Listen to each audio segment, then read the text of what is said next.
구역 모임을 위한 묵상 나눔 시간입니다. 오늘은 46페이지 1월 10일부터 15일 주간 교재입니다. 엊그제 세일을 시작한 것 같은데 벌써 1월에 반이 지났습니다. 우리 마음을 다시 새롭게 하고 매일매일 말씀 묵상을 통해 하나님이 원하시는 그 복된 삶을 더 열심히 살아갈 수 있었으면 좋겠습니다. 오늘 우리에게 주신 하나님의 말씀은 사도행전 18장 18절부터 23절까지 말씀인데요. 우리 46페이지 우리 보시니 교재를 펼치시고 우리 말씀을 보시고 함께 하나님을 경외하는 마음으로 함께 같이 읽겠습니다. 바울은 더 여러 날 머물다가 형제들과 작별하고 배 타고 수리아로 떠나갈새 브리스길라와 아굴라도 함께 하더라. 바울이 일찍이 서원이 있었으므로 갱그리아에서 머리를 깎았더라. 에베소에 와서 그들을 거기 머물게 하고 자기는 회당에 들어가서 유대인들과 변론하니 여러 사람이 더 오래 있기를 청하되 허락하지 아니하고 작별하여 이르되 만일 하나님의 뜻이면 너희에게 돌아오리라 하고 배를 타고 에베소를 떠나 가이사랴에 상륙하여 올라가 교회에 안부를 물은 후에 안디옥에서 내려가서 얼마 있다가 떠나 갈라디아와 부르기아 땅을 차례로 다니며 모든 제자를 굳건하게 하니라. 아멘. 우리 첫 번째 질문을 보겠습니다. 바울에게 더 머물러 달라는 에베소 사람들에게 바울이 어떻게 대답하나요? 그 대답의 내용에서 바울이 갖고 있는 신앙의 철학을 살펴봅시다. 오늘 본문에서 20절에 보면 이렇게 돼 있어요. 여러 사람이 더 오래 있기를 청하되 허락하지 아니하고. 그러니까 더 머물러 달라는 이 에베소 사람들에게 대해서 바울이 그 청을 허락하지 않으면서 뭐라고 대답하냐면 그 대답이 21절에 있습니다. 21절을 볼게요. 작별하여 이르되 만일 하나님의 뜻이면 너희에게 돌아오리라 하고 배를 타고 에베소를 떠나. 아멘. 여기에서 유대인들과 변론하는데 그 사람들이 그러니까 말씀을 가지고 함께 나누었는데요. 그 사람들이 거기에 바울이 더 오래 머물러 있기를 청했다는 것은 바울에게 인기가 있었다라는 거예요. 그런데 바울이 그들의 청을 거절하죠. 그리고 그러면서 그 대답에서 그 이유를 알 수 있는데 대답에서 이렇게 돼 있죠. 만일 하나님의 뜻이면 다시 돌아오겠다는 거예요. 이 말은 뭐냐면 지금 떠나는 것도 하나님의 뜻이기 때문에 떠난다는 대답이기도 합니다. 바울이 다메섹 도상에서 회심한 이후에 13년을 그러니까 3년은 아라비아 사막에서 그리고 10년은 고향 다수에서 칩거하는 생활을 합니다. 그러니까 다메섹까지의 바울의 삶은 자기가 원하는 삶을 살았다면 그 이후에서는 하나님이 원하는 삶을 철저히 따라서 사는 삶이었어요. 그 바울의 그 신앙의 철학이 오늘 질문에서 무엇이냐고 살펴보자고 나와 있는데 바울의 신앙을 오늘 말씀에서 보면 한마디로 말한다면 하나님의 뜻대로 하는 삶이었어요. 자기 뜻대로 살지 않고 자기 욕심대로 살지 않고 하나님의 원하시는 뜻대로 또 하나님의 말씀대로 살았다라는 거죠. 이 바울의 철학을 가장 잘 알 수 있는 성경의 말씀이 디모데 전후서입니다. 왜 그러냐면 바울이 디모데를 자기의 영적인 아들처럼 생각했어요. 그 목회자로서의 길을 걸어가는 그 디모데에게 한 말들이 디모데의 전후서인데 그 말씀 속에는 그 아들에게 주는 아버지의 말, 그러니까 목회를 하게 되는 그 디모데, 영적인 아들 디모데에게 자기의 신앙의 철학, 목회의 철학을 많이 이야기한 구절들을 찾을 수가 있습니다. 그 중에 대표적인 말씀이 디모데후서 2장 3절부터 4절까지 말씀인데요. 그 말씀 이렇게 돼 있어요. 너는 그리스도 예수의 좋은 병사로 나와 함께 고난을 받으라. 병사로 공모하는 자는 자기 생활에 얽매이는 자가 하나도 없나니 이는 병사로 모집한 자를 기쁘게 하려 함이라. 아멘. 바울이 자기를 어떻게 생각했냐면 그리스도의 병사로 생각했어요. 디모데에게도 너도 주님의 좋은 병사가 돼서 나와 함께 고난을 받자라고 권면하고 있어요. 이 말은 뭐냐면 고난을 받자라는 권면이 뭐냐면 어떤 일이든 하나님이 원하시는 일, 그 뜻대로 그 길을 걸어가자. 고난이 있더라도 그 길을 함께 하자. 왜 그러느냐? 우리를 그렇게 영적 군사와 같이 모집한 하나님을 기쁘시게 해드리기 위해서라는 답이에요. 그러니까 그의 신앙 철학은 한 가지입니다. 마치 병사로 군인으로 부름받은 것처럼 하나님이 명하시면 그 말씀에 충성하여 순종하여 그 길을 걸어가야 되겠다라는 것이 그의 신앙 철학이었습니다. 그래서 고린도전서에 보면 그가 뭐라고 하냐면 우리가 많이 아는 말씀인데요. 맡은 자들의 구할 것은 충성이니라. 이게 바울이 한 말이거든요. 그러니까 충성된 삶을 사는 거예요. 마치 병사로 부름받은 사람처럼 오라면 오고 가라면 가는. 그러니까 오늘도 똑같아요. 하나님의 뜻대로 하나님이 가라 명하셨기에 가는 것이고 하나님이 다시 오게 하면 다시 온다라는 말씀입니다. 철저히 하나님의 뜻에 이끌린 삶, 그것이 바울의 신앙의 철학이었음을 우리가 알 수 있습니다. 두 번째 질문인데요. 내 삶에서 하나님의 뜻을 얼마나 중요하게 생각하나요? 어떤 일을 계획하거나 결정하여 진행할 때 하나님의 뜻을 묵상하여 거기에 순종하나요? 하나님의 뜻을 얼마나 중요하게 생각하시나요?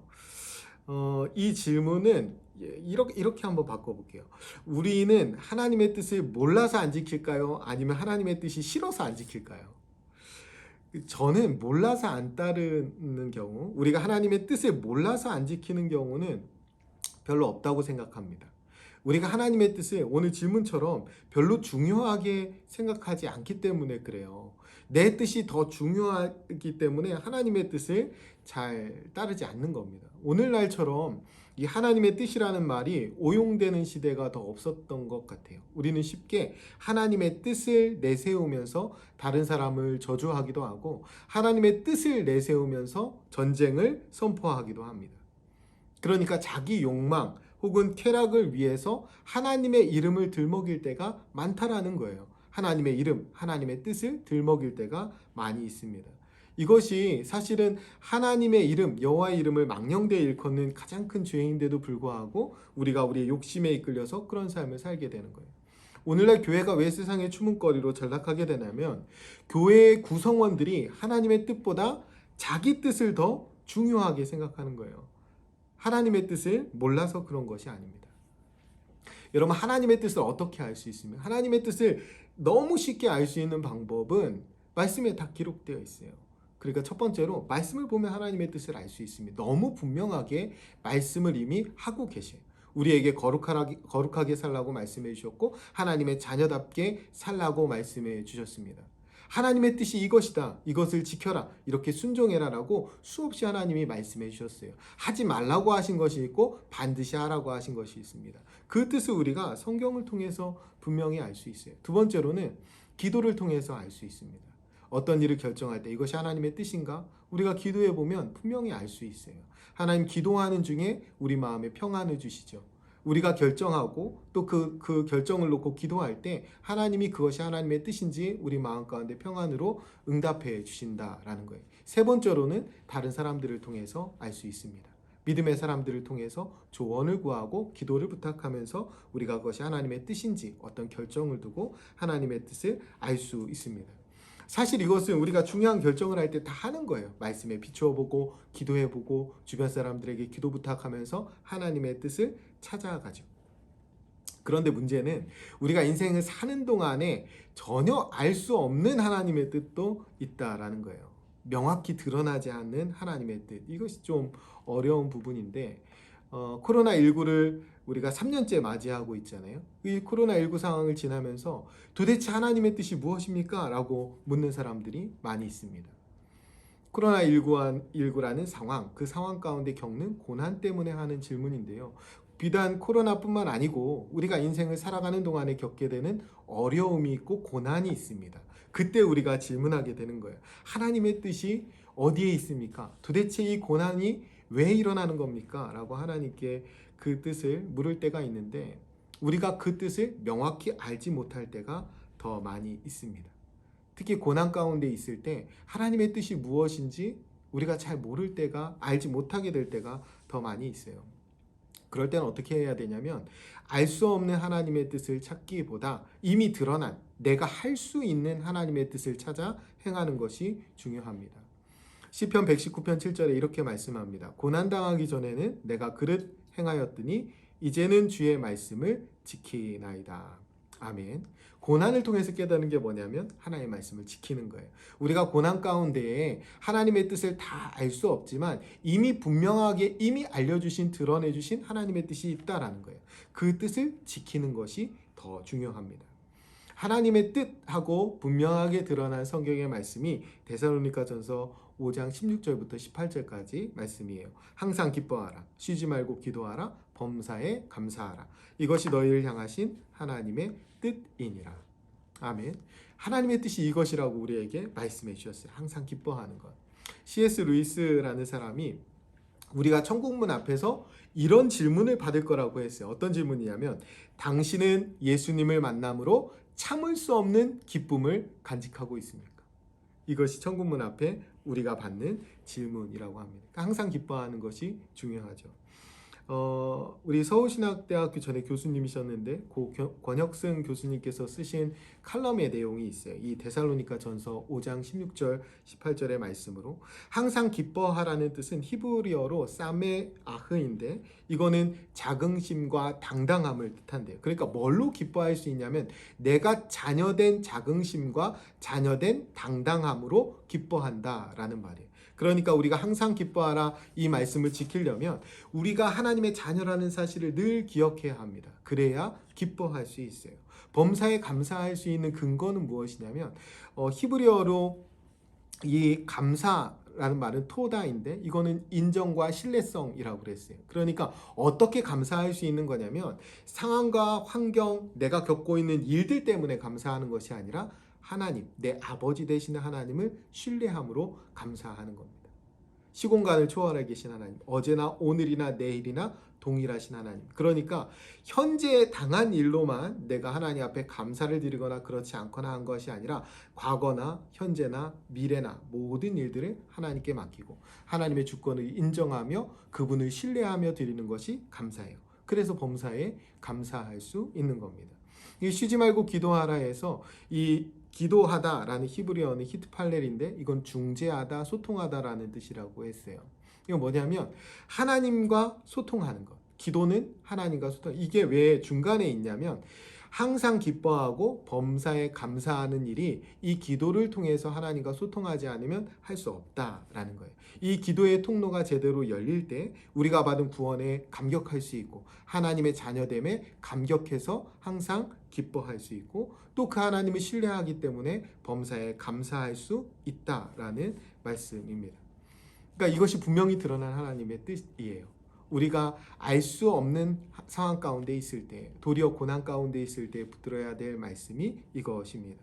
우리가 바울의 신앙 철학처럼 하나님의 뜻대로 그 뜻을 앞세워서 살아가는 인생의 삶은 분명하게 드러난 이 데살로니가전서의 말씀을 기억하며 하나님의 자녀됨, 그 구원의 감격으로 기뻐하고 하나님이 우리의 삶을 책임져 주신다는 사실, 현재와 과거와 미래까지도 책임져 주신다는 사실을 믿고 범사에 감사하며 살아가는 것, 그것이 우리에게 요구하시는, 오늘도 말씀하시는 하나님의 뜻인 줄 우리가 분명히 믿습니다.